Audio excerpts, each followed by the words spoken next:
식재료 물가가 큰 폭으로 오르면서 형편이 어려운 이웃들에게 한 끼 식사를 대접하는 무료 급식소가 타격을 받고 있습니다. 경기가 좋지 않다 보니 방문자는 늘어나는데 후원금은 오히려 크게 줄면서 걱정이 이만저만이 아닙니다. 남구청이 영남 20대 주민 봉사자들과 치매 극복을 위한 협력 네트워크를 구축했습니다. 치매가 있어도 살기 좋은 마을을 만드는데 대학과 주민, 구청이 힘을 모으기로 했습니다. 직업계 고등학교의 교육과정을 들여다보는 연속기획 새시대 미래교육. 오늘은 학생 맞춤형 교육으로 취업 명문학교의 입지를 구청하고 있는 경상공업고등학교로 갑니다.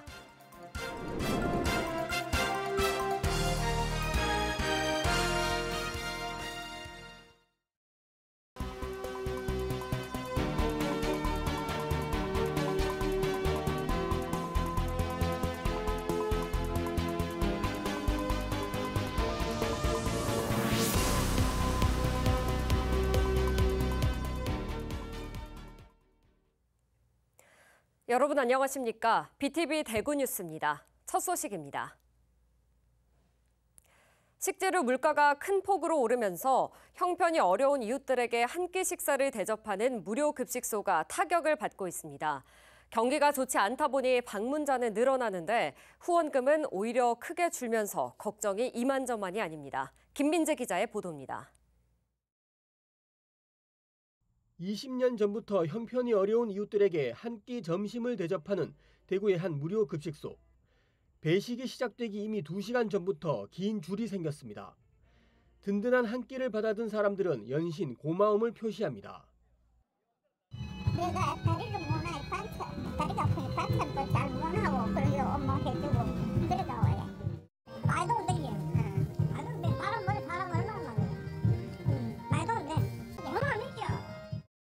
지난해만 하더라도 한 끼 식사를 하러 700에서 800명 정도가 찾았지만 불경기가 계속되면서 지금은 무려 2배 가까이 늘었습니다. 이미 식재료 값은 오를 대로 오른 터라 무료 급식을 진행하는 데 큰 어려움을 겪고 있습니다. 대구시에서 주는 지원금은 한 달에 200~300만 원 수준. 이 예산으로는 김치 정도밖에 사지 못합니다. 여기다 정기적으로 들어오는 후원금도 3분의 1이나 줄었습니다. 이벤트 사업을 또 하고 있습니다. 하고 있고 그렇기 때문에 그 이벤트 사업에서 주말에 가서 좀 벌어가 오고 그래가지고 충당을 해가지고 지금 뭐 힘겹게 그래 하고 있습니다. 많을 때는 1,200~300명. 되게 이 뭐 음식이 좋다든가 이러면 한 1,500명 정도 오시니까 재료비도 많이 들고 정말로 힘이 듭니다. 힘이 들고 힘들게 하는 만큼 또 보람도 있고 뭐. 그래도 한 끼가 절실한 사람들을 위해 급식을 중단할 수 없는 무료 급식소들은 갖가지 방법을 동원해 근근히 버티고 있습니다. 선정을 해가지고 최저가로 이제 적어내신 분들 이제 해가 걸어가지고 저희들이 일부를 조금 이제 줄여가지고 뭐 이제 긴축을 했죠. 그렇죠. 한 달에 200~300만 원이 적자가 나니까. 주변에 아마 조그마한 이제 뭐 급식소 이런 데는 아마 대부분 이제 문을 닫은 것 같아요. 저희들이 그 추정을 해보면은. 현재 대구에 있는 무료 급식소는 40여 곳. 고물가의 여파로 무료 급식소의 한숨과 걱정은 깊어만 가고 있습니다. BTV 뉴스 김민재입니다. 지난해 전국 외식업체의 폐업률이 코로나19 때보다 더 높아졌다는 빅데이터 분석 결과가 나왔습니다. 특히 대구는 전국 17개 시도 중에서 폐업률이 가장 컸습니다. 계속해서 김민재 기자가 전해드립니다. 지난해 기준 전국에 있는 외식업체는 모두 81만 8천여 개입니다. 핀테크 기업 핀다의 빅데이터 상권 분석 플랫폼 오픈업이 분석한 자료를 보면 이 중에서 지난해 폐업한 업체의 수는 모두 17만 6천여 개, 폐업률은 21.52%입니다. 외식업체 5곳 중 1곳 이상 문을 닫았다는 의미입니다. 지난해 폐업한 외식업체 수는 코로나 유행기였던 2020년에서 2022년 사이 평균치인 15.03%에 비해서도 6%포인트 이상 높은 수준입니다. 이는 공정거래위원회가 지난 8일 발표한 지난해 외식 부문 가맹점 폐점률 14.5%보다도 높습니다. 오픈업 조사는 당국에 폐업 신고를 하지 않았더라도 전년도 매출이 있던 외식업체가 1년간 매출이 없던 경우 폐업한 것으로 분류합니다. 따라서 정부 발표보다 상대적으로 폐업률이 더 높게 나온 것으로 분석됩니다. 업종별로 보면 쌈밥 전문점의 폐업률이 44.38%로 가장 높았고 이어 재래 음식과 도시락 전문점 순이었습니다. 외식업체 폐업률을 각 시도로 나눠봤을 때 대구는 전국에서 가장 높았습니다. 대구 외식업체의 폐업률은 21.71%로 인천과 함께 전국에서 가장 높았습니다. 이어 광주와 전북이 그 뒤를 이었습니다. 핀다 관계자는 코로나19 시기를 버텨낸 외식업 사장들에게 지금이 더 힘든 시기라는 사실이 데이터로도 확인된다고 설명했습니다. BTV 뉴스 김민재입니다. 반려동물 인구 1,500만 시대를 앞두고 곳곳에서 동물 화장장을 둘러싼 갈등이 일고 있습니다. 대구에는 동물 화장장이 한 곳도 없는데 최근 달성군에서는 현풍읍 일원에서 추진되는 동물 화장장 신축을 두고 사업자와 달성군청 간의 법적 다툼, 주민 갈등이 커지고 있습니다. 우성문 기자가 보도합니다. 달성군 현풍읍 동물 화장장 신축 예정 부지입니다. 이곳에서 주유소를 운영하고 있는 박모 씨가 주유소 사업을 그만두고 동물 화장장 건립을 추진하겠다고 나서면서 논란과 갈등이 빚어지고 있는 현장이기도 합니다. 박 씨는 작년 1월 달성군 현풍읍 성하리 100번지 일원에 지하 1층, 지상 1층, 연면적 800제곱미터 규모의 동물 화장장과 동물 전용 납골 시설을 건립하겠다며 달성군청에 건축 허가 신청을 했습니다. 달성군 건축심의에서 개발행위 불허가를 결정했고 이에 불복한 건축 불허가 취소 소송에서 박 씨의 주장이 인용돼 달성군이 패소하자 달성군이 다시 대구지법에 항소한 상태입니다.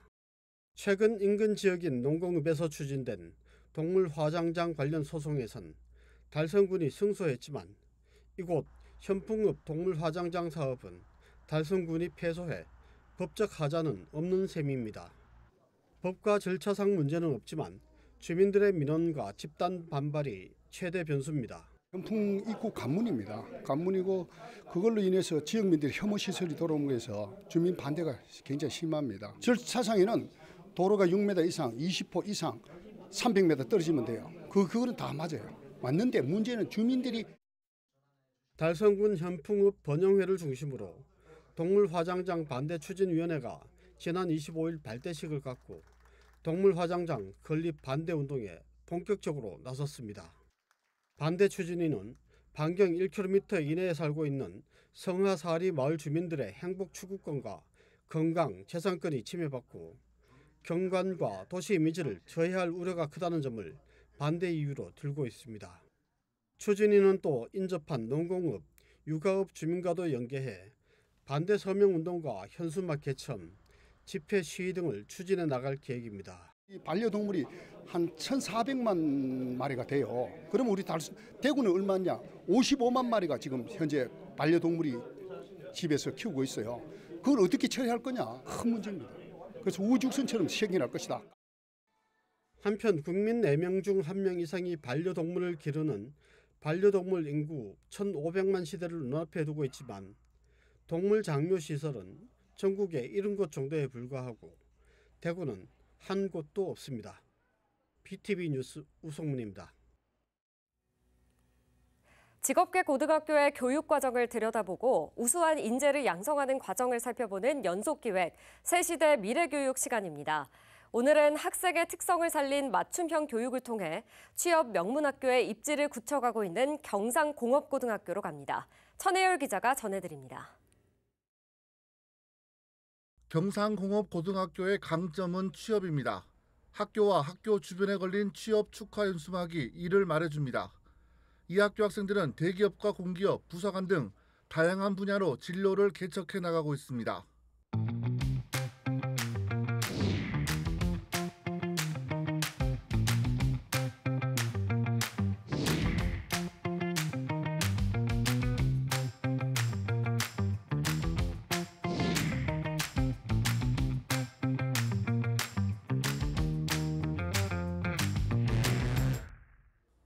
올 초 대기업에 취업한 졸업생들이 2달여 만에 다시 학교를 찾았습니다.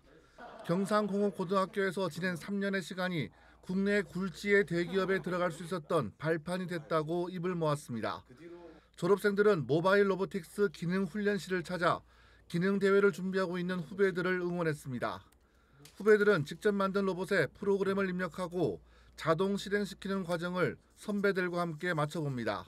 로봇이 지정한 위치로 이동해 블록을 얼마나 정교하게 옮기느냐가 관건인데 기능 경기 대회를 준비하는 과정들이 취업에 많은 도움이 됐다고 말합니다.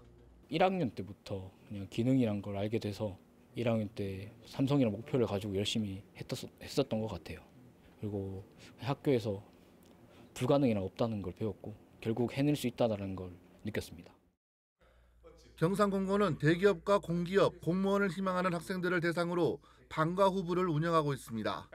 학생들이 원하는 진로를 개척해 나갈 수 있도록 다양하고 또 다각적인 정보를 제공합니다. 방과 후부 출신인 졸업생들 역시 후배들에게 조언을 아끼지 않았습니다. 열심히 할 수 있으면 모두 다 할 수 있다는 말을 가장 하고 싶어요. 일단은 저도 그랬고 특성하고 온 친구들도 그랬듯이 항상 기죽고 그럴 수 있는데 그럴 필요 없이 항상 열심히 하면 좋은 결과가 있을 거라고 저는 생각하고 있습니다. 대기업 취업을 위해 구체적으로 무엇을 어떻게 준비해야 하는지에 대해서도 상세하게 알려줍니다. 친구들이 다 학교를 하고 나서 방과 후 학교를 통해서 NCS 공부, 자격증 공부 등을 하면서 저만의 경쟁력을 키우게 되었고 그 결과 좋은 대기업, 공기업 등을 갈 수 있게 되었습니다. 학교는 면접이나 자기소개서 준비를 지도할 때 개개인의 특성을 고려한 상담을 통해 길을 터주고 있습니다. 인격도야, 기술연마, 체위 향상이라는 교훈 아래 경상공업고등학교에서는 학생의 특성을 살린 맞춤형 교육을 진행하고 있습니다. 그 결과 2023학년도 학생들에게 대기업, 국방부 군무원, 대구교통공사, 부사관 등 다양한 진로를 안내해 줄 수 있었습니다. 취업 대신 대학교 진학을 원하는 학생들에게는 별도의 공부방을 제공해 학생들이 대입을 준비할 수 있도록 지도하고 있습니다. 경상공업고등학교는 학생들의 특성을 살린 맞춤형 교육을 통해서 취업과 진학이라는 길을 안내하고 있습니다. 인문계 고등학교 진학만이 최선이 아니라 특성화 고등학교에서도 원할 경우 자신의 꿈을 이룰 수 있다는 것을 보여주고 있습니다. BTV 뉴스 천혜열입니다. 고령화와 서구식 식습관 등으로 치매 발생도 늘어나고 있습니다. 치매 문제는 개인에게 맡길 것이 아니라 국가와 지역사회가 함께 해결해 나가야 할 과제로 대두되고 있는데요. 최근 남구청의 치매 문제 극복을 위해 대학, 주민 봉사자들과 힘을 모으기로 해 어떤 성과를 거둘지 주목됩니다. 우성문 기자의 보도입니다. 고령화와 서구식 식생활 확산 등으로 늘어나고 있는 치매.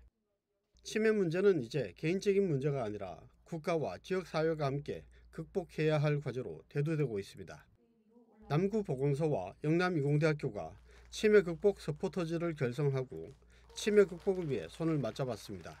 치매 극복 서포터즈는 지난 2022년 우리 영남이공대학교를 치매 극복 선도대학으로 지정을 해서 남구보건소에서 연간 한 50여 명의 대학생 서포터즈를 양성을 했고 치매가 있어도 살기 좋은 남구를 만드는데 큰 자양분이 될 것으로 확신을 하며 남구청에서도 아낌없이 지원해.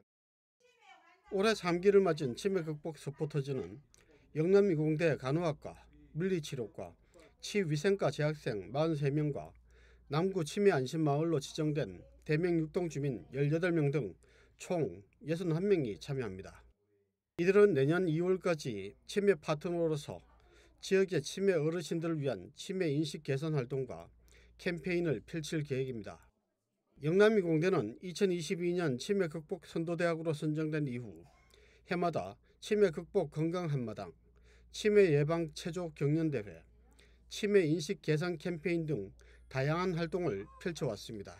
가족 단위에서 극복하기가 상당히 힘든 또 병이고 또 지역 사회에서 대학이 또 학생들 봉사하고자 하는 학생들이 기꺼이 참여해서 치매를 극복하고 예방하는 데 있어서 조금 도움이 되면 좋겠다. 남구 지역이 또 고령화가 급속도로 좀 발전하고 있는 지역이기 때문에 청년님도 관심이 굉장히 많으시고 또 지역에 있는 대학으로서 적극적으로 동참해서 영남이공대 학생들은 어버이날을 앞두고 카네이션과 손글씨 감사 카드를 남구 지역 어르신들에게 전해드리는 치매 극복의 효심 더하기 퍼포먼스를 시작으로 본격적인 서포터즈 활동에 나설 예정입니다.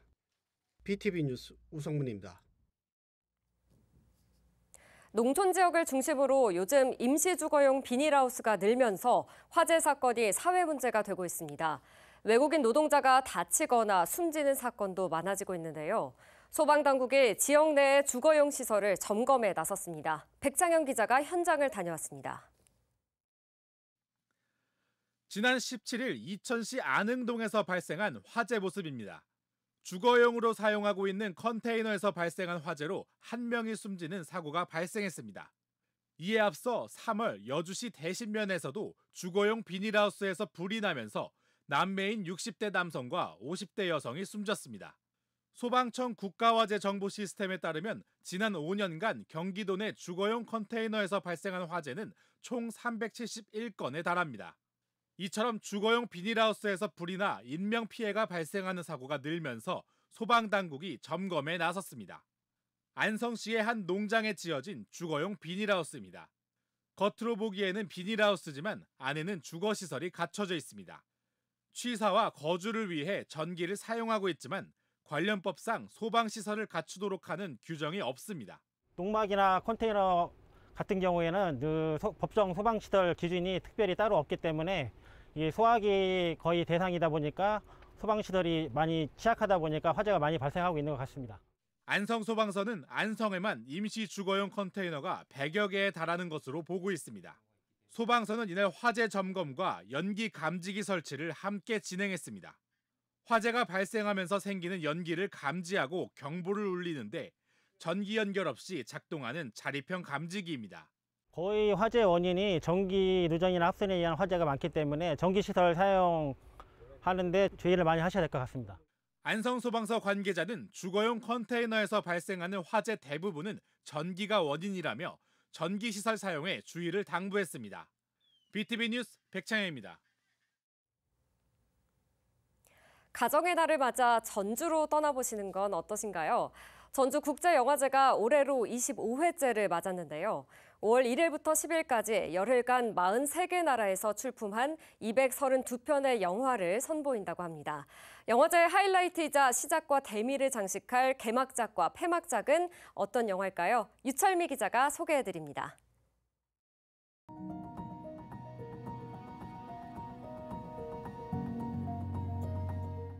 대학을 갓 졸업하고 일을 시작한 주인공 후지사와 그녀는 한 달에 한 번 겪는 월경전 증후군 때문에 사회생활에 어려움을 겪고 있습니다. 다니던 직장을 그만두고 구리타 과학이라는 작은 회사에 입사한 그녀는 또 다른 신입사원 야마조에의 작은 행동에 분노를 폭발하게 됩니다. 하지만 알고 보니 야마조에 역시 공황장애를 앓고 있는 상황. 두 사람은 동병상련을 느끼며 우정과 연대를 쌓아갑니다. 영화는 주인공들뿐만 아니라 반복되는 일상을 살아가는 주변 인물들까지 꼼꼼히 묘사합니다. 또 16mm 필름으로 촬영해 아날로그적 감각이 두드러지고 모든 장면에서 빛의 흐름을 섬세하게 묘사하면서 미야케쇼 감독만의 미장센을 엿볼 수 있습니다.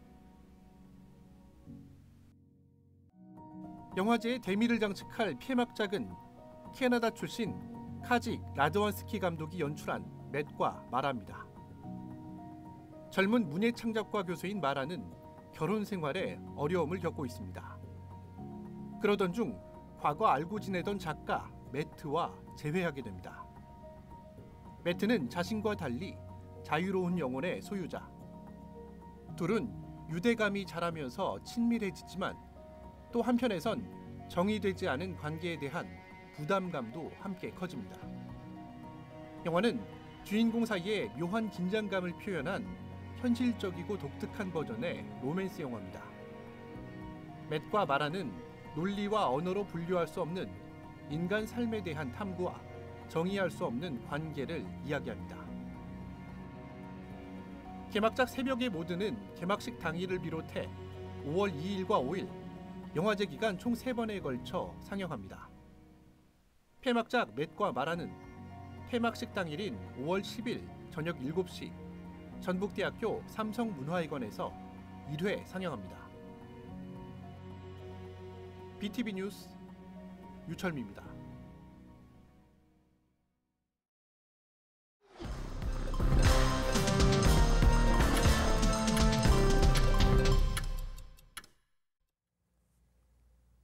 대구시는 대구정책연구원 세미나실에서 해외 진출 기업을 대상으로 대구의 투자 환경과 국내 복귀 기업 지원 제도를 안내하는 투자 설명회를 개최했습니다.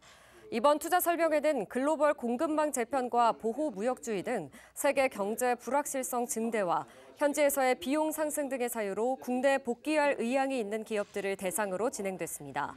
대구시는 참가 기업들을 대상으로 맞춤형 투자 제안과 투자 결정 이후 원스톱 투자 지원 체계 등을 통해 적극적인 유치 활동을 이어갈 계획입니다.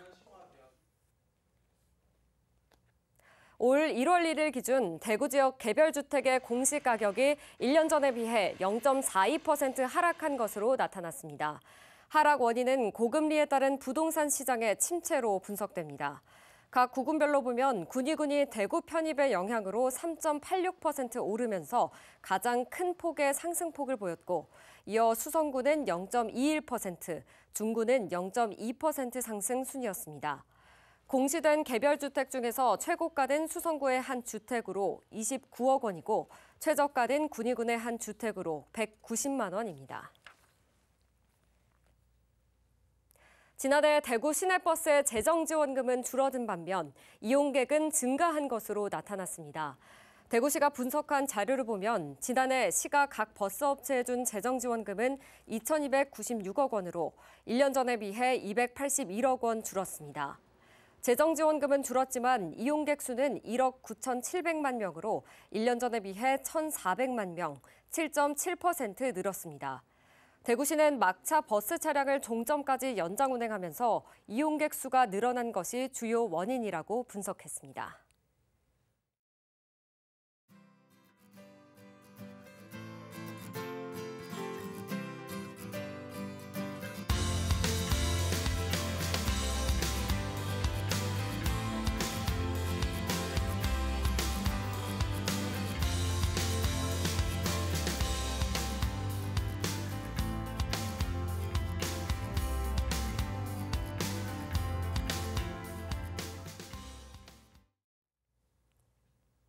이상으로 뉴스를 마칩니다. 시청해주신 여러분 고맙습니다.